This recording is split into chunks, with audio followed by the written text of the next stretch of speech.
CM तक पहुंचेगा बांसखेड़ी का मामला। न्याय के लिए लड़ रहा पति पहुंचा विधायक और सांसद के पास। विधायक ने किया आश्वस्त, करेंगे सीएम और अधिकारियों से बात। मंदसौर में कोरोना काल में मानवता को शर्मसार करने वाला मामला ग्राम बांसखेड़ी में सामने आया था, जहां कोरोना को हराकर गांव पहुंची नवजात जुड़वा बच्चों की मां को गांव में घुसने नहीं दिया गया था। प्रशासन ने महिला को क्वारंटाइन सेंटर पहुंचा दिया था, जहां कथित रूप से मानसिक तनाव और पौष्टिक आहार नहीं मिलने से महिला की मौत हो गई थी। इस मामले में न्याय के लिए लड़ रहा पति सांसद सुधीर गुप्ता, विधायक यशपाल सिंह सिसोदिया, कलेक्टर मनोज पुष्प, जिला पंचायत सीईओ के पास पहुंचा। उसने इस मामले में दोषियों पर कार्रवाई की मांग की। जनप्रतिनिधियों ने मामले को गंभीरता से लेकर आश्वासन दिया। विधायक सिसोदिया ने मामले में मुख्यमंत्री से चर्चा करने की बात कही। साथ ही स्वास्थ्य विभाग के अधिकारियों और कलेक्टर से भी इस संबंध में जांच कराने का आश्वासन दिया है। बांसखेड़ी की एक गर्भवती महिला को कोरोना पॉजिटिव मिलने के बाद उसे इंदौर रेफर किया गया था। इंदौर में महिला ने न सिर्फ कोरोना से डटकर मुकाबला कर उसे हराया, बल्कि 2 स्वस्थ जुड़वा बच्चों को भी जन्म दिया। रिपोर्ट नेगेटिव आने के बाद उसे डिस्चार्ज किया गया था। रात में पति गोविंद सिंह के साथ गांव पहुंची महिला को कुछ लोगों ने गांव में प्रवेश नहीं करने दिया। इसके बाद प्रशासन तक मामला पहुंच गया। प्रशासन ने महिला को क्वारंटाइन सेंटर पहुंचा दिया, जबकि नियमानुसार उसे होम क्वारंटाइन किया जाना था। आरोप है कि क्वारंटाइन सेंटर पर महिला की उचित देखभाल नहीं हो पाई और उसकी मौत हो गई। अब 2 मासूमों का पालन पोषण मौसी कर रही है। इधर पति गोविंद सिंह न्याय के लिए लड़ रहा है। दस्तावेजों के साथ पति विधायक यशपाल सिंह सिसोदिया और सांसद सुधीर गुप्ता से मिला। विधायक यशपाल सिंह सिसोदिया ने भी इस मामले को गंभीरता से लिया। उन्होंने मामले में कहा कि महिला को होम क्वारंटाइन किया जाना था, लेकिन उसे क्वारंटाइन सेंटर भेज दिया गया। सिसोदिया ने कहा कि इस मामले में दस्तावेज मुझे मिल गए, इनका अध्ययन कर रहा हूँ। इसके बाद मुख्यमंत्री से भी समय लेकर उनको अवगत कराऊंगा। इसके अलावा स्वास्थ्य विभाग के अधिकारियों और कलेक्टर से भी बात करूंगा। मेरा नाम गोविंद सिंह है। मेरी पत्नी का नाम संध्या भाई है। उसकी डेट हो गई है। अभी मैं वहाँ से आया था 28 मई। वहाँ इंदौर से छुट्टी हो गई थी। छुट्टी के कागज़ थे मेरे पास। मैंने उनसे बात भी की पहले सरपंच से। बात फ़ोन करके मैं लगा के आया था।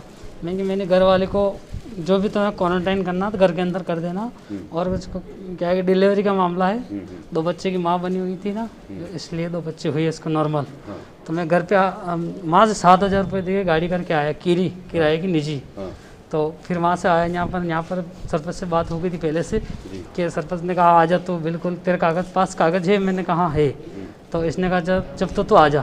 तो मैं आया यहाँ पर बांसखेड़ी आया। बांसखेड़ी आने के बाद मना कर दिया रात को 1:30 बजे। क्या बोला? नहीं मना कर दिया कि नहीं तुमको घर नहीं जा सकते हो, तुम पिपला मंडी कंट्रोल रूम पे जाना पड़ेगा कैसे भी करके। मैंने हाथ जोड़ी, मन्नत कहांगी, लेकिन बात किसी ने मेरी बात नहीं मानी और डायरेक्ट कंट्रोल रूम पिपला मंडी भेज दिया। और वहाँ से 3 दिन में हालत ख़राब हो गई। और वो अगले सेन भी था उसके साथ में। अगले सेन एक चौकीदार भी था। तो क्या लगता कहीं ना कहीं सरपंच की लापरवाही है? हाँ, सरपंच की फुल फाट लापरवाही है। अनिल चौहान की फुल फाट लापरवाही है। इसलिए यह इसने मना कर देना था कि तुम मत आओ यहाँ पर। इसने मना भी नहीं किया, बोला कि तुम आ जाओ। मेरे पास पैसे भी नहीं था। हाँ, मेरे पास पैसा भी नहीं था। मैंने पैसे की भी कहा था इससे, लेकिन एक ही बार उसने पैसे की भी ना कुछ किसी चीज़ में कुछ नहीं कहा। और पिपला मंडी गए। पिपला मंडी उसकी जो दूध दही खीर मतलब जो कुछ भी थुल्ली उल्ली कुछ भी नहीं मिली। और खाना मिला हमको 11:30 बजे। अब ऐसे में उन बच्चों को कौन संभाल रहा है और क्या परेशानी आ रही है? अभी तो सर बच्चे तो मेरी मौसी संभाल रही है, लेकिन आने वाले समय में मैं ही संभालूंगा। तो क्या शासन प्रशासन की भी लापरवाही है? लापरवाही है पूरी। क्या देखने की नहीं आया अभी तक ना। मंत्री से मैंने पूछा समय पंजीयन, उसमें कि नहीं तुमको एक पैसा भी नहीं मिलेगा, तुम्हारा घरवाली का पंजीयन भी नहीं है। आज आप कलेक्टर साहब से मिलने आए हैं, आप क्या चाहते हैं? मैं तो ये चाहता हूँ कि सरपंच के ऊपर सबसे पहले कार्रवाई हो और अगले सेन के भी ऊपर। उसका कोई हक नहीं था अगले सेन का कि हम वहाँ पर रात को आए। कहना मतलब आ रहा पद भी नहीं तो भी आया वो अगले सेन। नाम राहुल सेन। कहाँ से आए और क्या मामला है? बास्केट से है। बांसखेड़ी से आए हैं, बादपुर पंचायत है हमारी। और हमारे साथ सरपंच, मंत्री और गांव का सरपंच का साथी बहुत जबरन की। और मेरी माताजी को है ना जबरन क्वारंटाइन करवाया था, तो उनको सदमा लगने से उनकी मौत हो गई। जब वो है ना किसी कोरोना पॉजिटिव के संपर्क में थी, खुद उस महिला के पतिदेव गोविंद सिंह जी का उनका भी कहना है कभी हम उनके घर आते जाते नहीं, बस उन्होंने जबरन क्वारंटाइन करके और उनको है ना पिपलिया मंडी 10 दिन के लिए क्वारंटाइन भिजवाया था। तब से उनकी हालत बिगड़ गई थी, उनको सदमा लग गया था। तो 9 दिन उदयपुर रहे हम और वहाँ 9 दिन में उनकी मौत हो गई। तो क्या मांग करना है आप कलेक्टर? हम कलेक्टर साहब से यही मांग करते हैं कि उन तीनों के खिलाफ सख्त से सख्त कार्रवाई हो और उनको सज़ा मिलनी क्या चाहिए। नाम है उनके? सरपंच जो सरपंच है ना सर, वो सुनीता देवी इंदरमल है, लेकिन है ना 5 साल से पंचायत उसका जेठ संभाल रहा है अनिल चौहान, और 5 साल से कार्यकाल वही संभाल रहा है। जो सरपंच महिला उम्मीदवार है ना, जो सुनीता देवी इंदरमल, उनको गांव में कोई नहीं पहचानता है। जो जेठ संभाल रहा है पंचायत, उसी की दादागिरी चल रही है। और उसके साथी अखिलेश सेन और गाँव का ही मंत्री है विनोद सिंह, उनके खिलाफ सख्त से सख्त कार्रवाई चाहते हैं हम। कुछ लोग क्या है?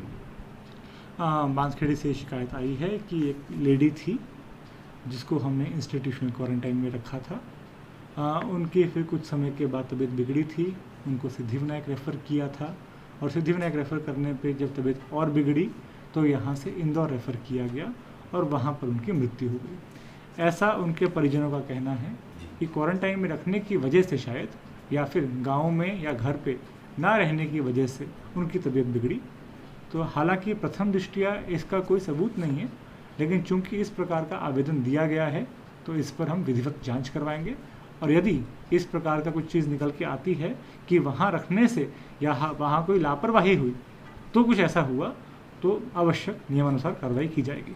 सरपंच सचिव के खिलाफ भी सर कार्रवाई की मांग कर रहे हैं। अगेन जांच रिपोर्ट जब आएगी उसमें जो दोषी सिद्ध होगा जी, तो ही उसके खिलाफ कार्रवाई की जाएगी। एक मित्र है, पड़ोसी है, या जो भी गांव के हैं, उनके भी मातोश्री को इस आधार पर कि वो गोविंद सिंह की पत्नी के संपर्क में थी, इसलिए उसको भी क्वारंटाइन सेंटर पे भेजा जाए। दुर्भाग्य कहें या घटनाक्रम को कहें कि उस स्थिति में, उस हालत में उस महिला की भी मृत्यु हो गई।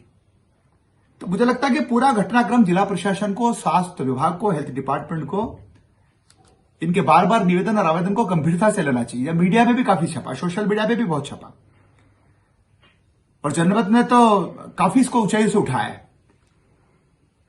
इससे पूरी घटनाक्रम की बारीकी से परीक्षण होना चाहिए, जांच होना चाहिए, दूध का दूध, पानी का पानी करना चाहिए। अब पता नहीं कि गोविंद सिंह की पत्नी पॉजिटिव से नेगेटिव होने के बाद अगर डेथ हुई है तो वास्तव में प्रश्न चिन्ह है। जब नेगेटिव बनकर के आदमी आता तो बड़ा प्रसन्न रहता और घर पे आता सीधा।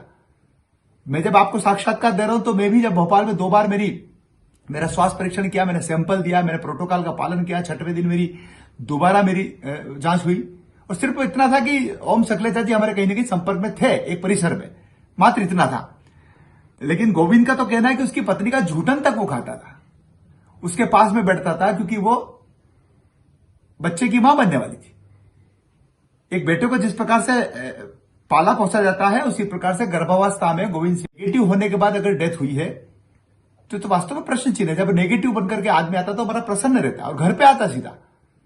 मैं जब आपको साक्षात्कार दे रहा हूं तो मैं भी जब भोपाल में 2 बार मेरा स्वास्थ्य परीक्षण किया, मैंने सैंपल दिया, मैंने प्रोटोकॉल का पालन किया, 6वें दिन मेरी दोबारा जांच हुई, और सिर्फ इतना था कि ओम सकलेचा जी हमारे कहीं ना कहीं संपर्क में थे एक परिसर में, मात्र इतना था। लेकिन गोविंद का तो कहना है कि उसकी पत्नी का झूठन तक वो खाता था, उसके पास में बैठता था, क्योंकि वो बच्चे की मां बनने वाली थी।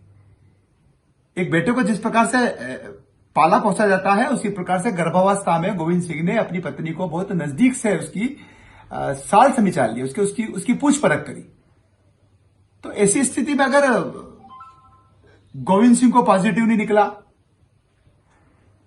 गोविंद सिंह की पत्नी पॉजिटिव से नेगेटिव हो गई, दोनों मासूम बच्चे, नवजात शिशु, उनको कहीं किसी प्रकार के कोई सिम्टम्स पॉजिटिव के है ही नहीं, उनका लालन पालन का मौसी कर रही है, तो इन सारी चीजों में ये पहले बन करके नहीं रह जाए। इसलिए मैं जिला कलेक्टर से भी और राज्य शासन पे भी पूरा दस्तावेज मैंने लिए हैं। मैं निश्चित से नरोत्तम मिश्रा जी से चर्चा करूंगा, समय होगा तो मैं माननीय मुख्यमंत्री जी से भी समय लेकर के बातचीत करूंगा। और ये इनके दिलो दिमाग में 2 तरह की झंझावात है। एक तो पत्नी चली गई उसका गम, दूसरा दोनों बच्चों को किस प्रकार से लालन पालन करेंगे, कैसे उनकी परवरिश करेंगे, और तीसरा कि क्या बात जिसकी परवरिश उनकी मौसी के द्वारा की जा रही है। पूरे घटनाक्रम में गोविंद सिंह का यह आरोप है कि मेरी पत्नी को अगर इंदौर से छुट्टी देकर के नेगेटिव आने के बाद दे दी गई थी, मुझे गांव में मेरे घर पे रहना था, क्योंकि मेरी पत्नी को 2 बच्चे हो चुके थे और ऐसी स्थिति में उसको आवश्यकता थी ठीक उपचार की और बच्चों को पौष्टिक आहार देने की, मां का दूध देने की। लेकिन गांव में नहीं घुसने दिए जाने को लेकर के एक घटनाक्रम भी सामने आया है कि वहां के स्थानीय जनप्रतिनिधियों ने, ये बीमारी कोई छूत की बीमारी थोड़ी है क्या, और सरकार तो स्वयं कहती है कि हमको बीमारी से लड़ना है, बीमार से नहीं लड़ना है। और ऐसी स्थिति में यदि इनका अपमान किया गया है, इनको प्रवेश नहीं करने दिया गया और इस लापरवाही में, इस कोताही में एक जान चली गई और 2 बेजान बच्चे, एक बिटिया और एक बेटे आज मौसी के सहारे हैं। और यहां तक जानकारी मिली कि गोविंद के एक मित्र है, पड़ोसी है या जो भी गांव के हैं, उनके भी मातोश्री को इस आधार पर कि वो गोविंद सिंह की पत्नी के संपर्क में थी, इसलिए उसको भी क्वारंटाइन सेंटर पे भेजा जाए। दुर्भाग्य कहें या घटनाक्रम को कहें कि उस स्थिति में, उस हालात में उस महिला की भी मृत्यु हो गई। तो मुझे लगता है कि पूरा घटनाक्रम जिला प्रशासन को, स्वास्थ्य विभाग को, हेल्थ डिपार्टमेंट को, इनके बार बार निवेदन और इसलिए मैं जिला कलेक्टर से भी और राज्य शासन पे भी पूरा दस्तावेज मैंने लिए हैं। मैं निश्चित से नरोत्तम मिश्रा जी से चर्चा करूंगा, समय होगा तो मैं माननीय मुख्यमंत्री जी से भी समय लेकर के बातचीत करूंगा। और ये इनके दिलो दिमाग में 2 तरह की झंझावात है। एक तो पत्नी चली गई उसका गम, दूसरा दोनों बच्चों को किस प्रकार से लालन पालन करेंगे, कैसे उनकी परवरिश करेंगे, और तीसरा कि क्या वास्तव में पॉजिटिव होकर के डेथ हुई है या नेगेटिव होने के बाद डेथ हुई है। ये सारे प्रश्न चिन्ह खड़े करते हैं। इसलिए मैं निश्चित रूप से गोविंद सिंह जी की जो बात है, उनकी जो मांग है, उनके जो दस्तावेज है, उनका सबका मैं अध्ययन भी करूंगा और इसके आधार पर मैं चिट्ठी भी लिखूंगा और मैं कलेक्टर से पुनः निवेदन करूंगा और जिला स्वास्थ्य विभाग के अधिकारियों से भी कहूंगा कि अगर गांव में इनको प्रवेश ही नहीं करने दिया गया तो फिर होम क्वारंटाइन सेंटर पर इनको क्यों भेजा गया। जब नेगेटिव आदमी आ जाता तो उसके घर रहता है, न कि उसको किसी अन्य क्वारंटाइन हॉस्पिटल में भेजा जाता है। हम स्वयं भोपाल से चल करके आए तो हमको कौन सा वहां पे सरकार का जो गर्ल्स जो हॉस्टल है जहां पर अभी ऐसे रूप से एक क्वारंटाइन सेंटर बनाया, हमको वहां थोड़ी भेजा गया। नेगेटिव आने के बाद तो आदमी घर पे ही रहता है। सारे प्रश्न चिन्ह खड़े करते हैं और आपका विशेष रूप से बहुत बहुत धन्यवाद। इस पूरे प्रकरण को आपने उठाया, आभार।